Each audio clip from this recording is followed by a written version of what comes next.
Vamos ao livro de 1 aos Tessalonicenses, capítulo 2, versículo 13. Primeira carta de Paulo aos Tessalonicenses, capítulo 2, versículo 13, o mesmo versículo sobre o qual pregamos a mensagem passada, e nós ficamos hoje de comentar a última parte, a frase final deste versículo. 1 aos Tessalonicenses 2, versículo 13.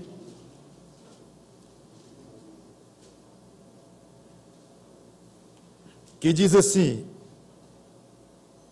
outra razão ainda temos nós para incessantemente dar graças a Deus, é que, tendo vós recebido a palavra que de nós ouvistes, que é de Deus, acolhestes não como palavra de homens, e sim, como em verdade é, a palavra de Deus, a qual, com efeito, está operando eficazmente em vós, os que credes. Eu fiquei de comentar hoje sobre a frase, a qual, com efeito, está operando eficazmente em vós, os que credes. Vamos orar. Santo Deus, nosso bom Pai, obrigado pelo privilégio de pregar mais uma vez a Tua palavra, tentar explicá-la para o bem dos ouvintes. Ouvintes esses que se dividem em apenas dois grupos: os que já são salvos em Cristo, pela fé nele, e os que ainda não são salvos em Cristo, pela fé nele. Só existem esses dois grupos no mundo. E aqui não seria exceção e não é. Então, que os que já são salvos, nós possamos crescer em Cristo, ouvindo mais e mais da Tua palavra, e hoje vamos entrar fundo nesta frase.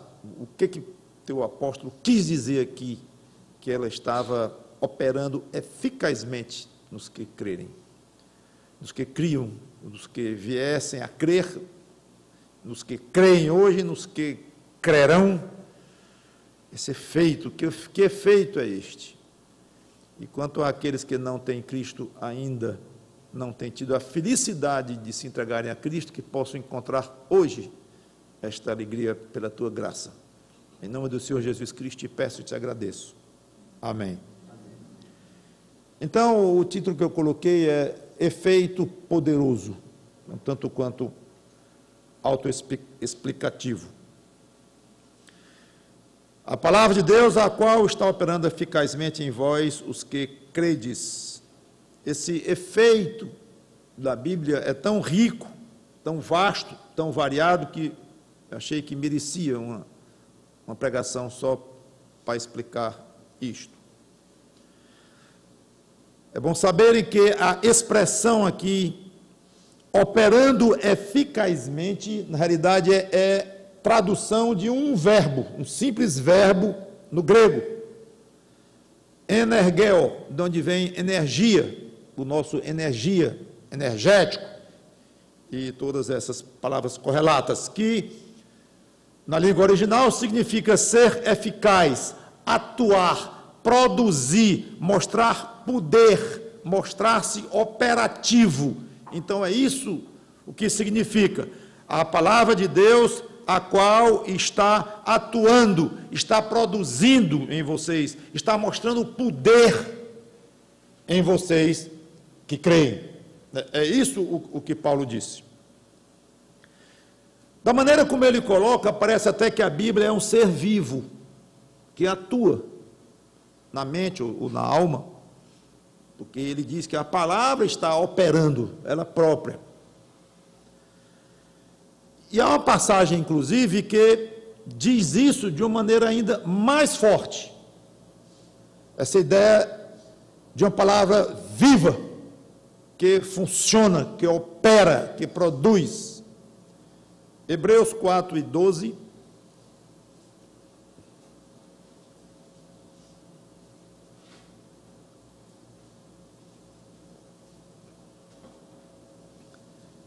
Hebreus 4 e 12,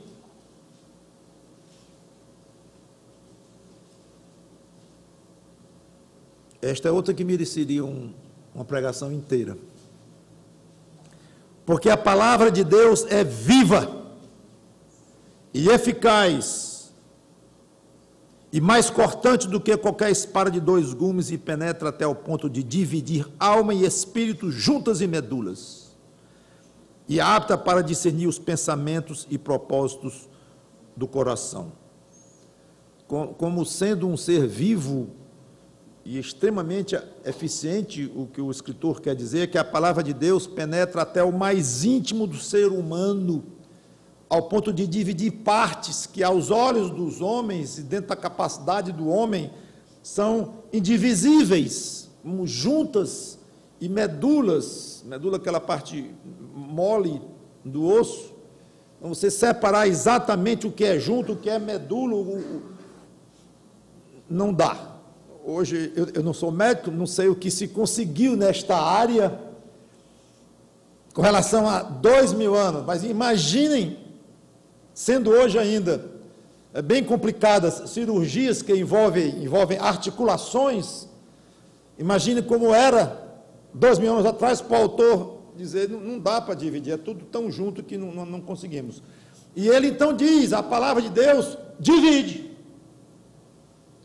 Não é que a palavra de Deus, literalmente, quando alguém a lia, como é que seria ela fazer uma cirurgia em alguém e dividir junto em medula? Não é nada disso, claro, é apenas a ideia de dizer, ela vai fundo no ser humano, alma e espírito. Até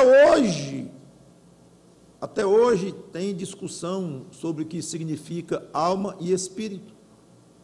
Os teólogos discutem. Alguns dizem, a alma é a parte do ser humano, a parte invisível, imaterial do ser humano, ligado com o aspecto de vida dele, como um animal tem vida, por exemplo. É esta parte que não tem a ver com Deus. E o espírito é essa parte imaterial e invisível que tem a ver com Deus. Aí vem outro e diz, não, negativo. Porque a Bíblia usa tanto a palavra alma como espírito de uma maneira absolutamente intercambiável, ou seja, usa uma, usa outra, usa uma, usa outra, e não percebe-se pela Bíblia essa diferença, talvez pela filosofia e coisa assim, mas pela Bíblia não se percebe. Então há essa discussão. Eu me lembro que quando eu fui fazer meu exame de consagração, um monte de pastor na minha frente me fazendo todo tipo de pergunta, eu nunca tinha ido ao seminário, nem nunca fui. E que tipo de pergunta ia sair, e uma das que mais me preocupava era essa. Eita, vão me perguntar qual é a diferença de alma e espírito. O que eu vou dizer? Até que um dia eu resolvi, já sei, vou parar de me angustiar com isso. E a pergunta, eu acho que veio mesmo, e ou veio através de um outro assunto, chegamos lá. Eu disse, não sei. Eu não sei a diferença entre alma e espírito, e não tem nenhum homem que saiba, porque Hebreus 4:12 diz, usando coisas impossíveis ao homem de separar, ele atribui o poder tremendo à palavra de Deus, juntas e medulas. Alguém aqui sabe dividir juntas e medulas? Ninguém. Então ninguém sabe dividir alma e espírito, a ponto do próprio autor de Hebreus ter usado como exemplo do poder tremendo da palavra de Deus, dividir, discernir exatamente o que é alma e o que é espírito. Quando eu descobri isso, foi uma beleza.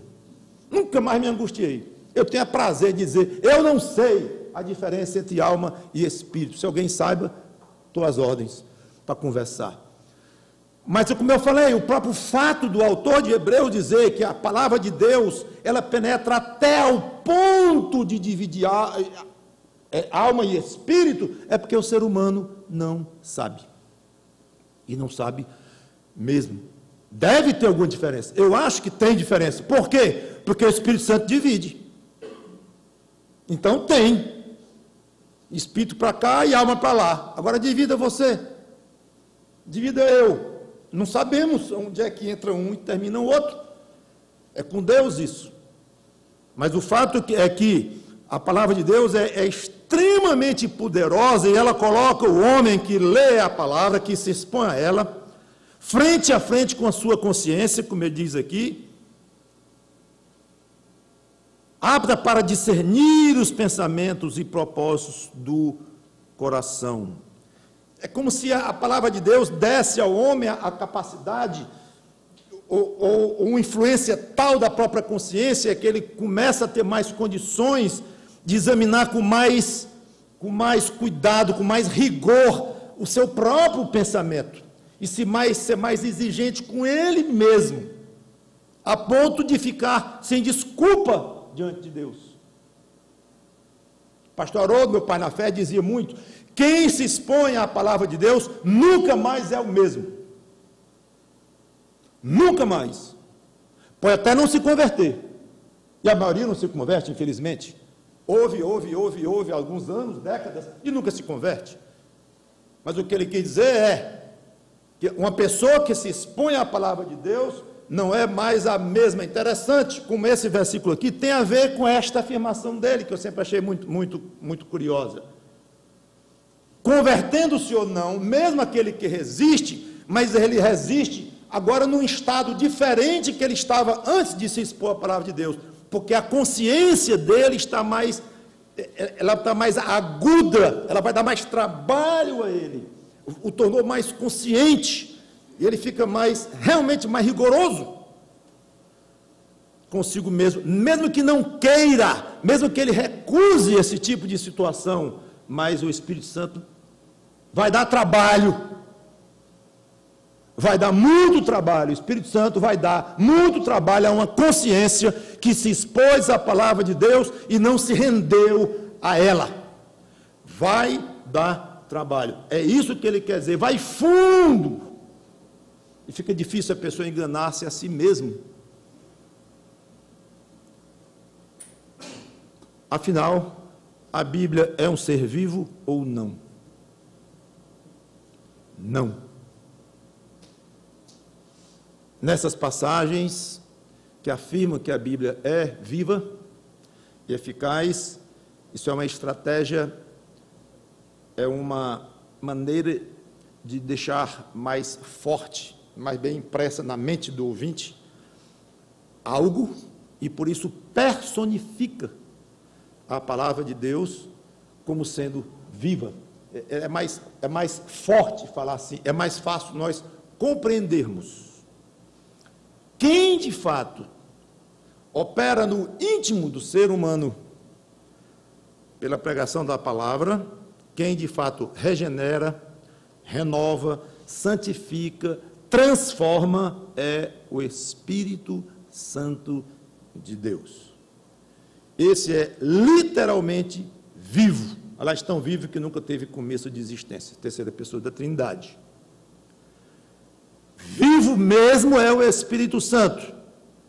E eu tenho algumas passagens aqui, Tito 3 e 5, mas não vou ler, em que fala que o Espírito Santo santifica, que o Espírito Santo renova, e há dezenas e dezenas de passagens que mostram que este poder de mexer com o coração humano é do Espírito Santo. Mas a palavra de Deus é um instrumento tão forte, utilizado pelo Espírito Santo, tão ligada à operação poderosa de Deus, que ela é considerada como se ela própria tivesse vida. Como eu falei, se personifica a palavra de Deus, porque é forte demais. Uma figura boa para entender isso, Jeremias 23 e 29.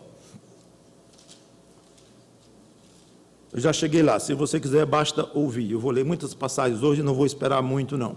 Então, Jeremias 23 e 29 diz assim: não é a minha palavra fogo, diz o Senhor. Primeira ilustração, aqui a palavra de Deus, ela é referida por duas ilustrações. Primeira, fogo. Segundo, martelo, que esmiuça a penha é rocha, pedra.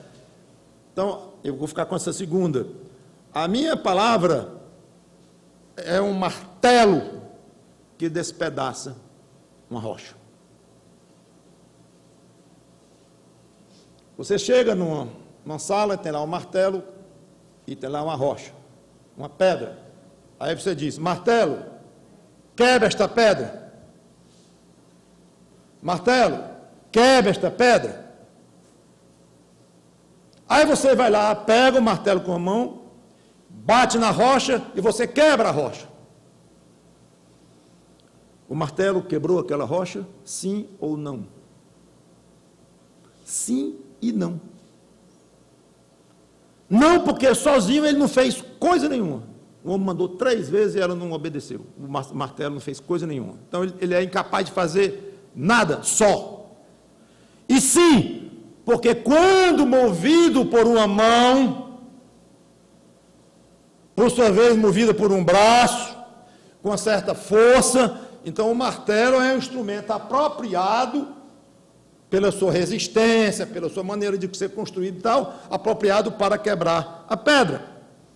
Então a palavra de Deus sozinha, ela não é eficaz.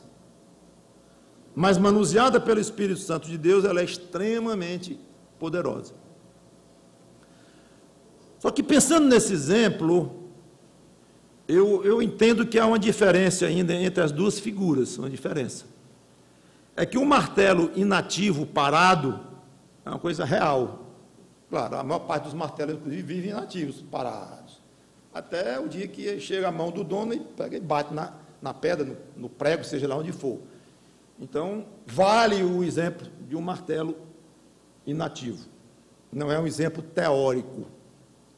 Mas a possibilidade da palavra de Deus ser parada à parte do Espírito Santo, esse exemplo é teórico, porque é impossível a palavra de Deus agir sem o Espírito Santo estar por trás e atuando.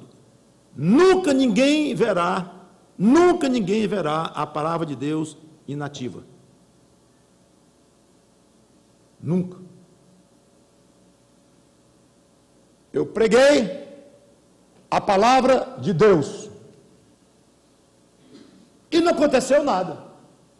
Então o Espírito Santo resolveu não agir quando eu preguei. Errado. Nunca a palavra de Deus é pregada sem que seja imediatamente acompanhada por alguma ação do Espírito Santo. Nem que seja a ação de endurecer o coração, mas é uma ação. Há uma passagem muito conhecida em Isaías que diz exatamente isto. Isaías 55 e 21, talvez você já esteja até se lembrando dela. Exatamente, não volta vazia. Isaías capítulo 55, versículo 11. É um ensino bíblico claro e muito usado essa passagem. Então, Isaías 55, 11, assim será a palavra que sair da minha boca, não voltará para mim vazia, mas fará o que me apraz, ou o que eu quero, em outras palavras, e prosperará naquilo para que a designei. Não volta vazia. Então converte todo mundo. Não volta sem fazer o efeito que eu quero que faça. É exatamente isso que Deus está dizendo aqui através de Isaías. Então, quando você expõe a Bíblia para alguém, conversando, um bate-papo informal com um amigo, ou num púlpito, a palavra é pregada formalmente, como eu estou fazendo agora, de uma maneira ou de outra, ou de muitas outras formas, a palavra de Deus vai ser acompanhada pela atuação do Espírito Santo de Deus. Mesmo que nós não saibamos exatamente que atuação será essa, quando será, como será, nos escapa ao conhecimento muitas vezes. E outras vezes, não. Cada um de vocês que é crente aqui é uma demonstração visível da atuação renovadora do Espírito Santo num coração, no seu, no meu. Um dia nós nos convertemos a Cristo. Então aí é fácil dizer, mas muitas vezes, talvez a maioria dos casos, não sabemos dizer exatamente como é que Deus operou com a pregação. E este é um ponto importantíssimo para manter, especialmente pregadores, animados ou sem se desanimarem quando pregam e ninguém ou pouca gente se converte. com a ideia de que não surtiu o efeito desejado. Desejado por quem? Talvez por ele próprio, o pregador. Mas o efeito que Deus desejou para a pregação daquela palavra, com certeza atingiu em cheio. E o efeito pode ter sido: vou congelar o coração de todos os ouvintes do pregador tal, da igreja tal, do trabalho tal, não sei. Então, sempre o pregador, quando lê um livro de ânimo, o outro animando e tal, está sempre lembrando, a pregação da palavra de Deus surte efeito. O efeito gostoso, agradável, é a conversão, é ver crentes melhorando na sua vida cristã. É muito frustrante você pregar a palavra de Deus para um crente ano após ano, e o crente não sai do canto. Às vezes parece que vai piorar, não entende, não avança. É outra frustração grande para um pregador, para um pastor. Mas não importa, não desanime. E você próprio, que está falando, não sendo mesmo um pregador de ministério por assim, mas está falando para um pai, para uma mãe, para um primo, para um amigo, há anos e anos e anos, e a pessoa admite ouvir, porque você está falando para ele a força é ruim, mas se a pessoa ouvir, admite ouvir, fale, e Deus vai fazer o efeito que Ele quiser.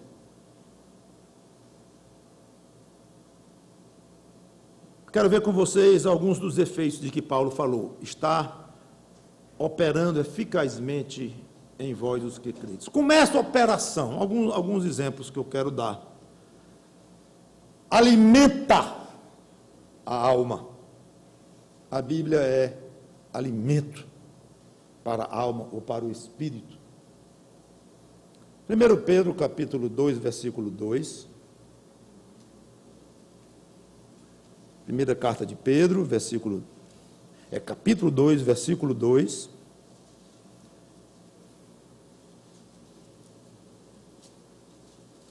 Diz assim: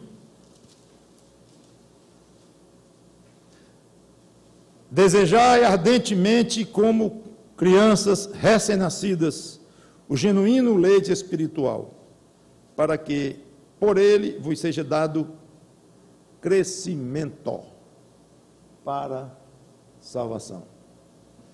Não, então você está falando de crescimento para a salvação, está falando para pessoas não salvas ainda. Errado. Está falando para pessoas salvas. Esse crescimento para a salvação. Mas não já são salvos? Eu sempre aprendi que ou é salvo ou não é salvo. Como é que aqui vai crescer na salvação?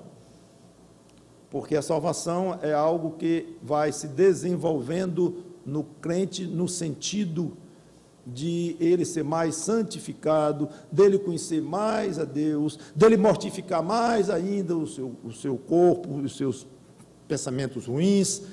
É um processo. A santificação é um aspecto da salvação sujeito a crescimento. A salvação já está definida, resolvida, no sentido de que a pessoa já nasceu. Então, um ser humano, um bebezinho nasceu. Está ali um bebê completo, com 2 dias de idade, um ser humano completo em todos os aspectos, para 2 dias de idade. Agora, converse com ele. Ele não vai responder uma palavra. Mas não é um ser humano normal, mas o normal é que o ser humano de 2 dias não tem ainda faculdade da fala ou do entendimento. Então, é nascido perfeito, mas tem muito que desenvolver. É exatamente isso que acontece com o crente. Ele nasce espiritualmente, é salvo, entregou-se a Cristo, pronto, ali está um bebê, perfeitamente agora uma nova criatura em Cristo, perfeitamente um filho de Deus, perfeitamente salvo, destinado ao céu, sim, mas ainda muito imaturozinho e precisando de crescimento espiritual. Este crescimento espiritual, Pedro chamou de crescimento para salvação. Então diz aqui: desejai ardentemente, como crianças recém-nascidas, o genuíno leite espiritual, a palavra de Deus que vai dar crescimento a vocês. Interessante, os pais se preocupam muito com a alimentação dos bebês, seus filhos acompanham o peso, o comprimento, a altura, densidade do dedo do pé e essas coisas todas. Na minha época não tinha isso, a coisa era um pouquinho mais rude, Mas hoje eu fico até com pena dos pais, porque tem teste para tudo, e quanto mais teste tem, mais complica fica, e mais tudo fica muito complexo. Mas medicina é assim mesmo, e tudo no mundo é assim, tem os prós e os contras, mas o fato é que é um problema grande. A alimentação para pais de crianças, especialmente as que não se alimentam bem. E a alma dessas crianças? O quanto está na preocupação do pai ou da mãe, a alma dessas crianças, o alimento espiritual, que aí não vai ser nem para crescimento da salvação, vai ser para a salvação, porque a criança precisa de ouvir Cristo e se converter quando adquirir consciência própria. Então, a primeira coisa, fica aí um alerta para os pais.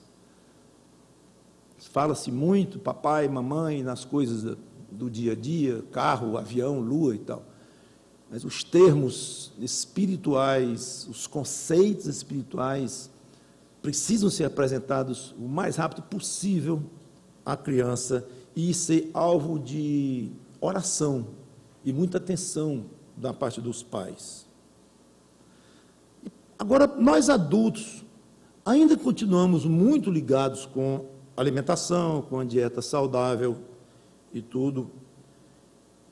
E eu penso, hoje está tão na moda essa questão de ser saudável, e exercícios e alimentação e tudo mais. Eu acho que se os crentes tivessem, sei lá, 30% do interesse na alimentação da própria alma, do que o mundo tem interesse na alimentação do seu corpo, alimentação saudável, correta, o que lê, o que estuda e tudo. 30% desse zelo em ter uma alimentação saudável, se fosse para alimentar a sua própria alma, eu acho que nós teríamos crentes muito mais fortes, muito mais fortes. Há um desequilíbrio, eu acho, nesse tipo de atenção. Deus disse, Deuteronômio capítulo 8, versículo 3, uma frase que o Senhor Jesus Cristo repetiu quando estava sendo tentado. Não só de pão viverá o homem, não precisa nem abrir, mas de toda palavra que sai ou procede da boca de Deus. Uma afirmação claríssima, claríssima, que o alimento físico é uma necessidade quase marginal. Eu não vou dizer pequena, porque sem ela o homem morre mesmo. Por isso é que eu disse quase marginal. Mas o outro tipo de alimentação, a palavra de Deus, a necessidade de se ouvir o que Deus tem para dizer, isso é alimento puro para a vida, para a alma, para o espírito e até para o corpo. Porque o corpo sofre com a desobediência à palavra. Talvez, se você gastasse mais tempo estudando a palavra e se alimentando do que Deus tem a dizer para você, crente, e prestasse menos atenção aos seus exercícios e às suas leituras de dieta, para ficar cobra nesse assunto, coisa desse tipo, sei lá, talvez você fosse até mais saudável. A gente esquece que por trás dos alimentos e das vitaminas, tais, minerais e tal, há Deus que opera através deles. E muitas vezes se deixa Deus num segundo plano. E trata-se os alimentos como eles próprios, os pequenos deuses, que vão alimentar bem o seu corpo. Ou o médico tal, que vai curar o seu problema, ou a cirurgia tal. E há uma inversão em que nós deixamos o próprio Deus meio de lado e cuidamos exageradamente de nós mesmos. Não é errado cuidar de nós mesmos, mas ao ponto de considerar não tão importante saber o que esse Deus anda dizendo não, disse na sua palavra para nós, e obedecer. Isso é alimento. Isso é alimento. Muito mais importante do que você parar de comer linguiça. Muito mais importante. Mas muito provavelmente passa muito menos na sua cabeça a necessidade premente de você se alimentar abundantemente da palavra de Deus, do que estar ligando muito para alimento físico. Enquanto viver aqui, o crente precisa crescer na salvação, e o alimento perfeito para isso é a Bíblia. E quem foi que disse que eu estou falando de brócolis e de chuchu? Para a alma. Estou falando de um alimento gostoso. Salmo 119, versículo 103. Se você acha alimentar-se da palavra de Deus tão sem graça quanto comer uma cenoura, você ainda não está nem perto do que você pode usufruir do prazer de crescer na palavra de Deus. Salmo 119, versículo 103. Quão doces são as tuas palavras ao meu paladar, mais que o mel à minha boca. E aqui está um ponto de oração para você. Senhor, está havendo um probleminha comigo. Toda vez que eu leio o Salmo 119, versículo 103 e outras passagens mais, eu engancho um pouco. Porque eu não consigo associar a leitura da tua palavra com uma torta de banana, com um sorvete de chocolate, com calda de caramelo e ainda por cima um marshmallow e uma cerejinha para terminar. Que a coisa que eu mais gosto é isto, ou uma feijoada. O que eu mais gosto é disso. Não consigo esperar chegar sábado, meio-dia, para comer minha feijoada. Mas eu não consigo associar, que é o que o salmista obviamente fez. Ele devia ser louco por mel. Comeu só por leite condensado, por exemplo. Então, devia estar em altíssimo nível de prazer para esse salmista comer mel. Porque ele disse, eu gosto mais do que mel, a tua palavra. Então, pense qual é o seu prato predileto e procure ver se você consegue associar e ter tanto prazer ou mais quando você se alimenta da palavra. Não consegue? Senhor, tem um problema comigo. Por que o salmista conseguia e eu não consigo? Porque ele é melhor do que eu? Não me conformo, Senhor. Eu quero que tu me leves a este ponto. Eu quero, quer dizer, eu gostaria de, eu peço, pela tua graça, que tu me concedas este prazer de me alimentar gostosamente da tua palavra. Não se conforme, meu irmão, minha irmã, enquanto não alcançar este prazer. Segundo efeito, ele santifica, a palavra santifica o crente. João 17, 14 a 17, já toquei um pouco nessa questão de crescer para a salvação, falei um pouquinho na santificação. Então, João capítulo 17, versículos 14 a 17, diz assim, na oração sacerdotal do Senhor Jesus Cristo.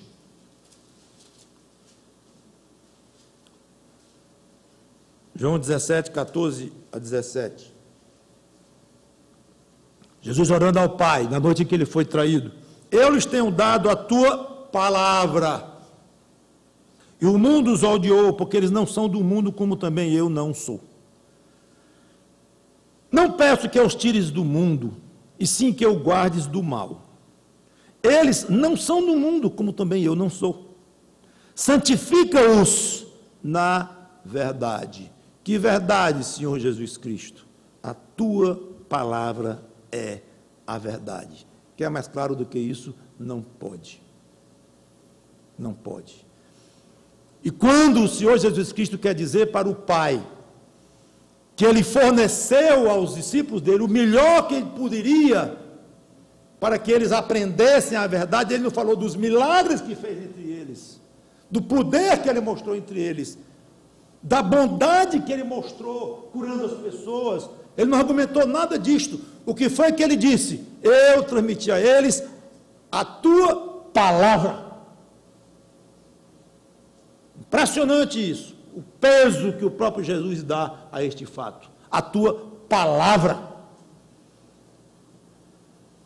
Quem se expõe à palavra de Deus vai se edificando espiritualmente passo a passo. Só alguns exemplos. E eu vou correr aqui, hein?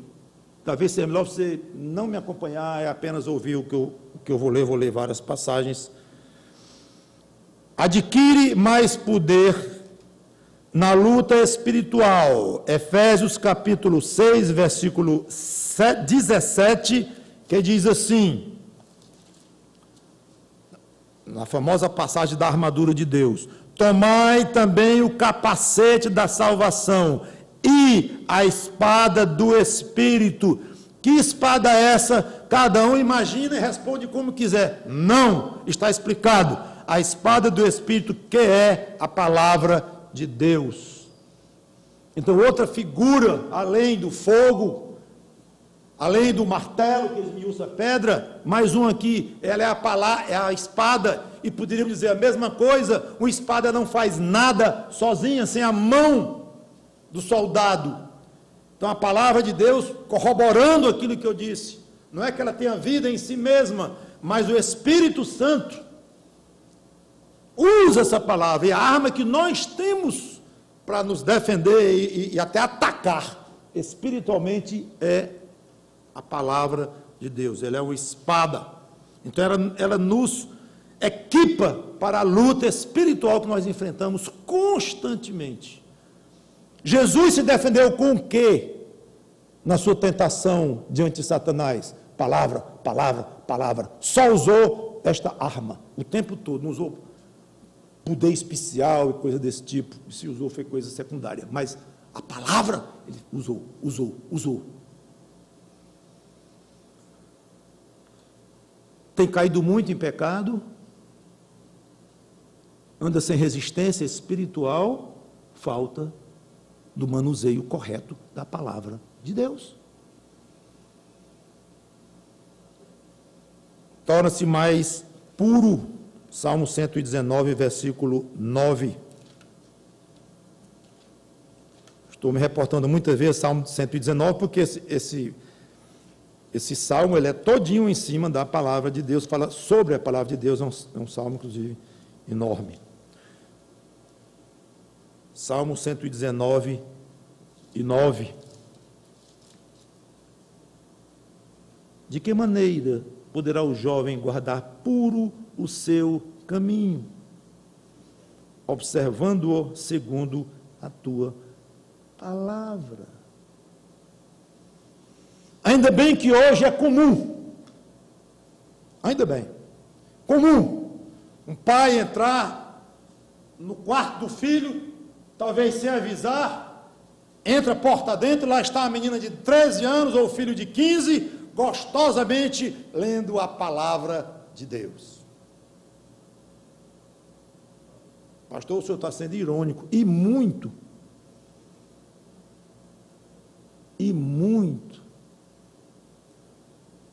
Quer ser puro, jovem, e adulto também, quer ser puro, vá para a palavra de Deus e receba poder para ser puro, observe a palavra de Deus. Torna-se mais sábio, mesmo capítulo, Salmo 119, agora o versículo 130, a revelação das tuas palavras esclarece e dá entendimento aos simples.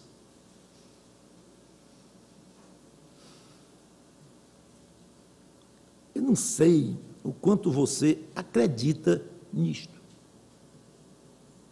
Não sei. Eu não sou dos mais sabidos, tenho dificuldade de entender as coisas. Na minha escola sempre tive dificuldade, nos meus negócios, na minha profissão. Sou desajeitado nas minhas decisões. Magoo muito a quem eu amo, com a melhor das intenções. Sou meio destabanado, Senhor. Não é nem má intenção minha. Palavra de Deus, meu irmão, minha irmã. Porque isso do que eu estou falando aqui não se mede só em QI, no quociente de inteligência que se faz umas provinhas aí. Não, tem muito a ver com sabedoria, com jeito de colocar, de falar, de lidar com uma certa situação. Então, o que você está precisando muito é de sabedoria, sabedoria do alto, não é de inteligência.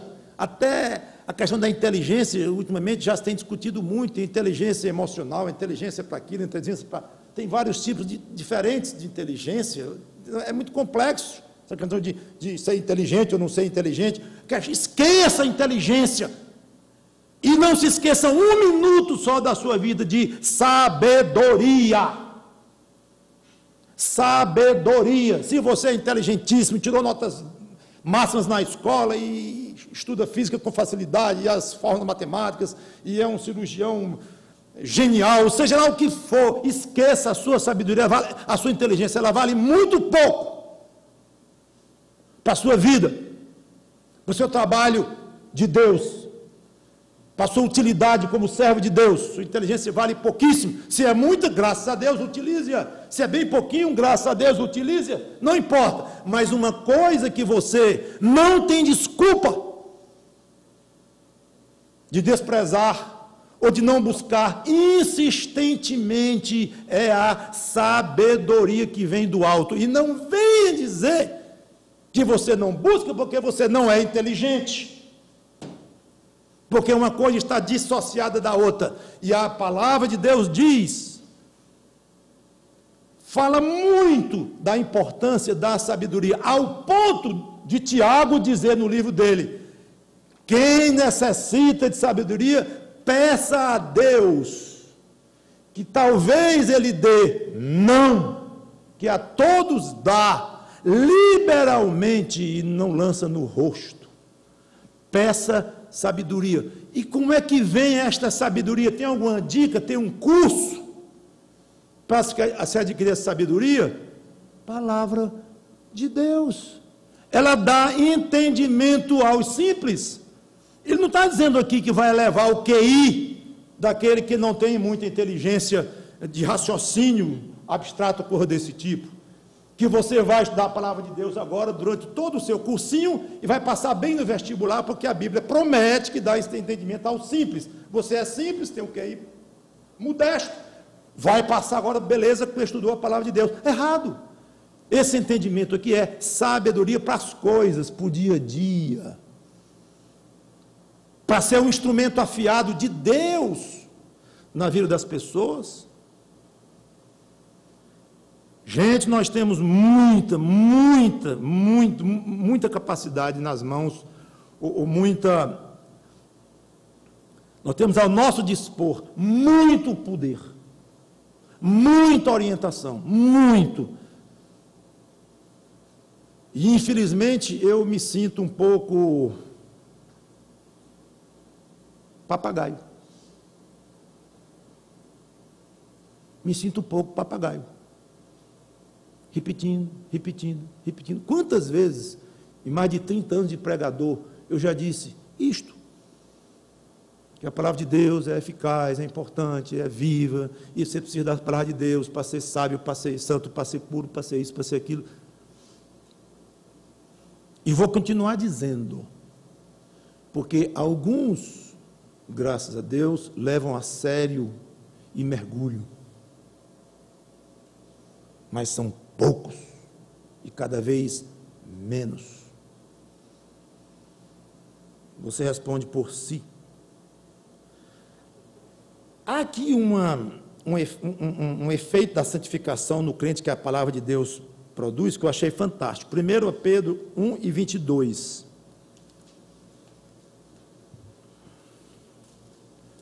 Não sei se você já notou isso. Diz assim, 1 Pedro 1:22, tendo purificado a vossa alma pela obediência à verdade, claro, a palavra de Deus, tendo em vista o amor fraternal não fingido, amai-vos de coração uns aos outros ardentemente, pois fostes regenerados, não de semente corruptível, mas de incorruptível, mediante a palavra de Deus, a qual vive, já expliquei isto, e é permanente. Sabe o que a Bíblia produz em você? Lhe ajuda a amar mais as pessoas. Aqui escrito. Pela vossa obediência à verdade, tendo em vista o amor fraternal não fingido, amai-vos de coração uns aos outros. Estudem a palavra, se entreguem à palavra e vocês vão conseguir amar ardentemente os outros. E todas essas aqui esses são apenas alguns exemplos da santificação que a Bíblia produz em nós, tem muitos outros. O terceiro ponto, produz fruto na vida do crente. Fruto. Eu fico imaginando duas pessoas chegando perto de uma árvore. Bonito esse cajueiro, isso não é cajueiro não, isso é laranjeira. Cajueira, para estar ficando doido, está vendo se é um cajueiro? Não é, é uma laranjeira. Tu que não conhece cajueiro. Aí de repente, um nota e diz, vem cá. Olha um caju. É cajueiro. Ou uma laranja. É uma laranjeira. Não tem jeito. Então, a única forma de uma árvore mostrar que é um certo tipo de árvore frutífera, é dando aquele fruto. A maneira definitiva de um crente mostrar que é crente é dando fruto de crente.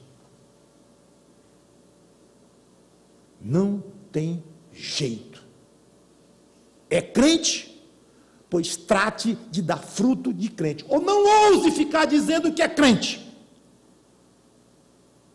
Seria ridículo se aquela árvore ficasse ela própria dizendo que é uma laranjeira com caju ali. Não diga que é. Você ficou confusa? Está enganando os outros? O que está vendo? Está com dificuldade de se auto-identificar? Que história é essa? Está na cara que você é um cajueiro? De uma fonte boa saem coisas boas, de uma fonte ruim saem coisas ruins. Jesus disse isto.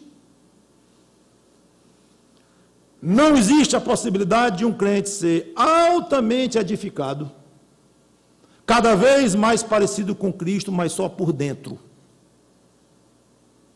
sem demonstrar isto através da sua vida, das suas atitudes, do seu serviço, dos seus costumes, das suas práticas, das suas amizades. Não há perigo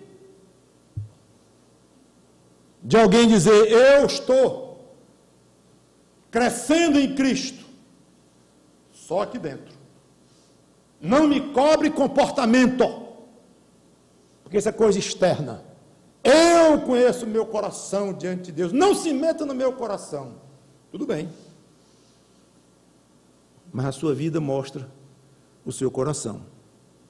Pois bem, a palavra de Deus é um instrumento que Deus utiliza para que essa prova de conversão, essa capacidade de mostrar frutos do Espírito, aumente mais e mais no crente. João 15, de 1 a 3, palavras do Senhor Jesus Cristo, também na noite em que ele foi traído, ele diz assim, eu sou a videira verdadeira,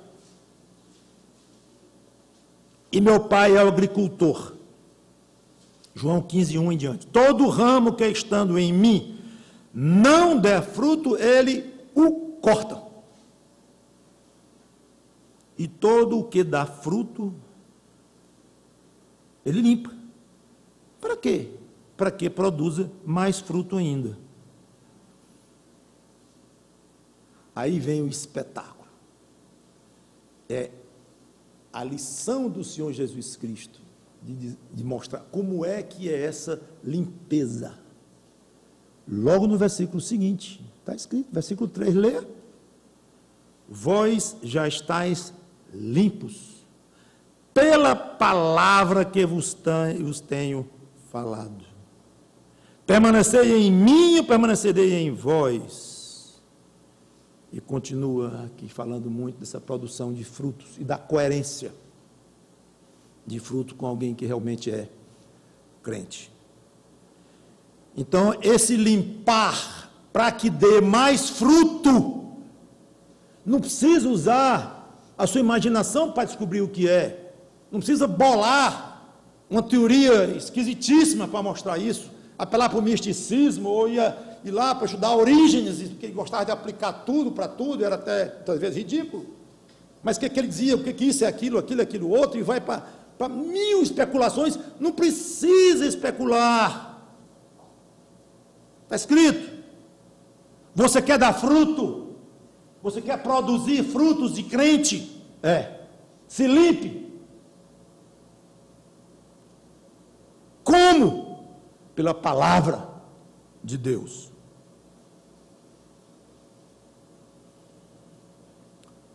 Esse limpa, eu fui olhar no grego, significa limpar sujeira, impureza, podar árvore, obviamente é o assunto aqui que está falando o tempo todo de árvore, de ramo, de fruto, é o assunto, ele está totalmente em cima, para a sua ilustração, ele está em cima da questão de árvores e frutos e ramos e folhas. Jardineiro, poda, é um assunto dele, que ele usou para aplicar. Então, significa podar árvores e videiras dos rebentos desnecessários. Inclusive, na Nova Versão Internacional, a palavra lá não é limpar mais. Ele limpa, não, ele poda. Já está lá a própria palavra. Eu fui olhar, está lá a palavra poda. Ele poda. Perfeita a tradução. Então, quem estuda as Escrituras e se expõe às Escrituras, se expõe ao trabalho divino da poda. Para que Deus, Cristo disse, o Pai limpa, o Pai poda. Aquele que se expõe à palavra para que dê mais fruto. Deus vai tirando o que não presta, o que atrapalha, e preparando para aquele crente ser mais produtivo ainda. Quer dar fruto? Provar que é crente? Servir a Deus? Se exponha mais às Escrituras. Quarto e penúltima. Ilumina os caminhos do crente como uma lâmpada. Salmo 119 e 105. Lâmpada para os meus pés é a tua palavra e luz para os meus caminhos. Uma passagem clássica.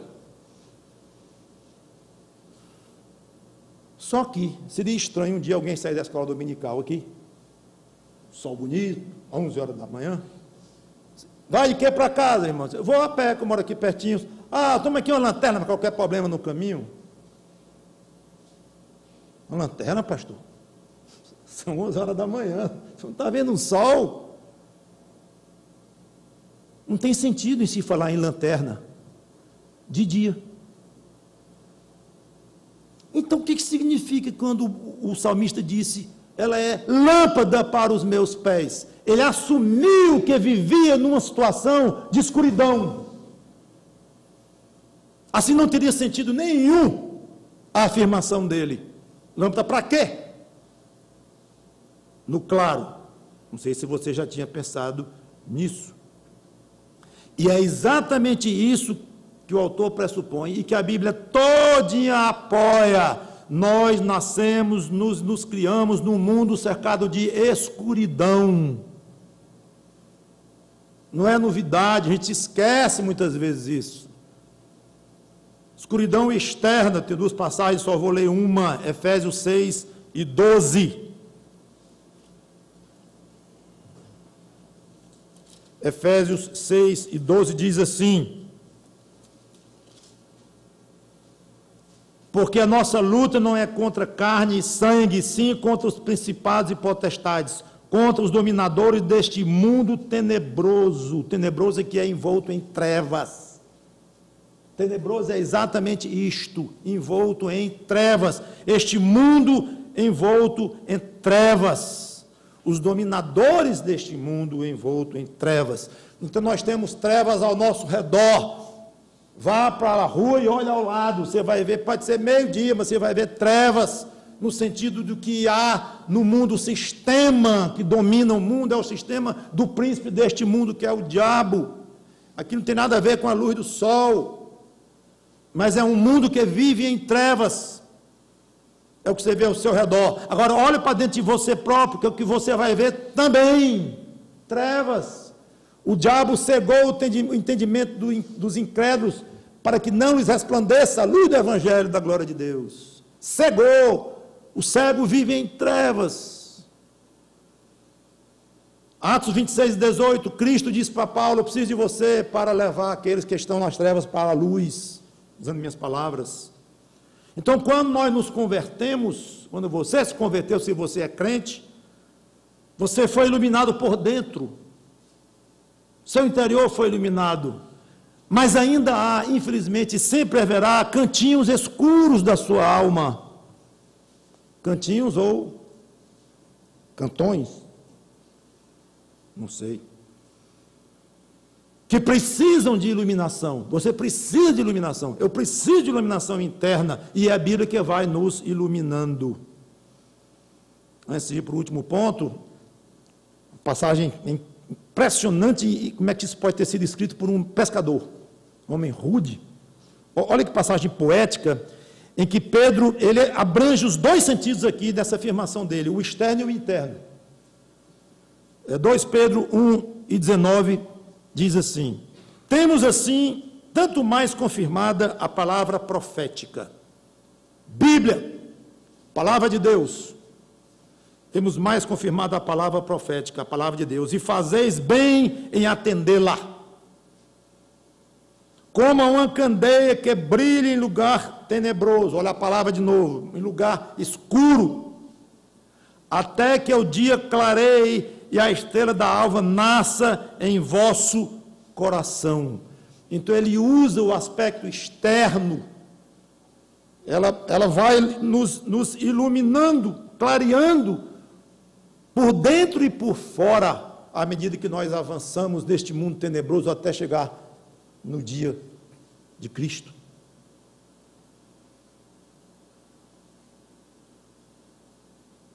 Por fim, a Bíblia torna-se inesgotável fonte de prazer. Já comentei no aspecto do alimento e toquei neste ponto. Mas eu quero encerrar ainda com duas passagens, Salmo 119, 47.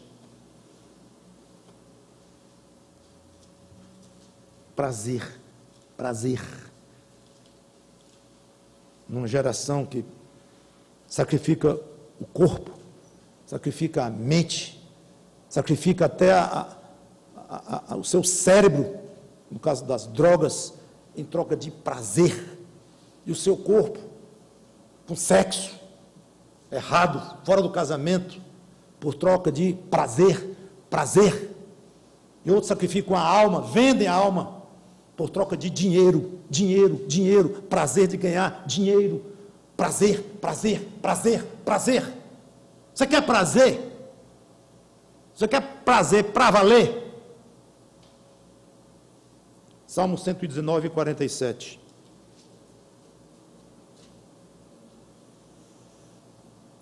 Terei prazer nos teus mandamentos, os quais eu amo.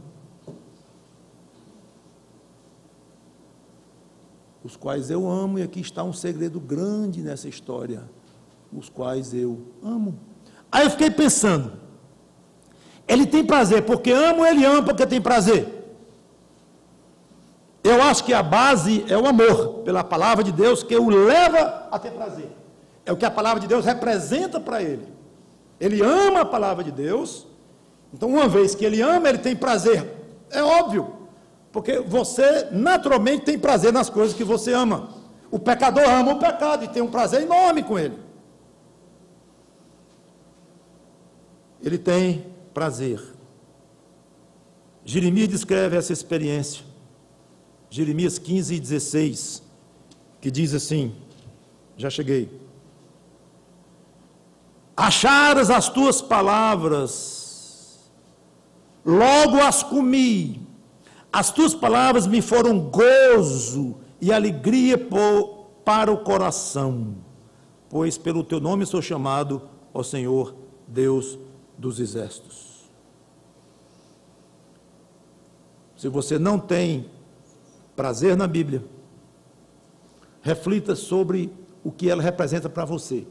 Aí pode estar a origem da falta de prazer, que eu falei pouco tempo, inclusive, mas quero encerrar assim. Será que eu amo a palavra de Deus? Ou eu obedeço como obrigação? Tenho de obedecer, tenho de cumprir. Que tenho, mas é o alvo principal, é a base. Não, a base é amor à palavra de Deus. Procure amar, peça a Deus amor à palavra de Deus. E com certeza, você, à medida que vai crescendo no amor à palavra de Deus, o prazer vai chegando. E quanto mais prazer, mais ama, aí entra no círculo virtuoso, maravilhoso. Quero terminar com a lição de Jó, belíssima em Jó, capítulo 23, versículo 12, que diz assim, Jó 23 e 12,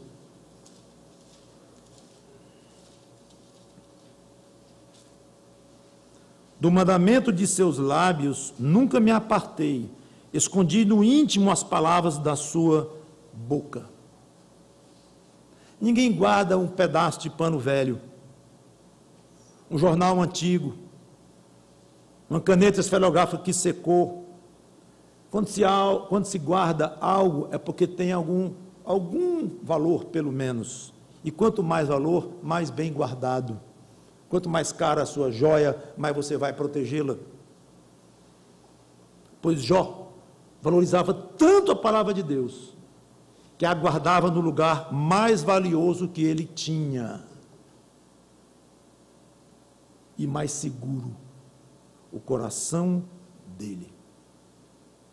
Mártires sofreram a perda das suas vidas de todo jeito, mas a fé deles ninguém arrancou. Arrancaram orelhas, pernas, braços, pescoço, queimava vivo, mas o coração ninguém tirava. É o lugar mais seguro que você tem, é o seu coração. É ali que você guarda, mesmo sem sentir, mas é ali que você guarda o que é mais valioso para você. Procure dar mais valor à palavra de Deus e você vai guardá-la no seu coração. Tudo bem, falei do efeito da Bíblia na vida do crente. E quem não se converteu a Cristo ainda? A Bíblia não tem efeito nenhum? Alguma orientação para os crentes com relação a o que fazer com a palavra de Deus para aqueles que não são, como nós que somos crentes hoje, não éramos um dia? Sim, tem muita orientação, muita. Tanto que eu achei que era motivo para uma outra pregação. Então nós devemos falar na próxima semana, se Deus quiser, do efeito da palavra de Deus naquele que ainda não é crente. Louvado seja Deus com tudo que foi dito, vamos orar. Obrigado, Senhor Deus, pela pregação da Tua palavra, que o Teu Espírito Santo opere fortemente, de acordo com a vontade dEle, com a pregação desta palavra. Em nome dEle te pedimos e agradecemos, em nome de Cristo. Amém.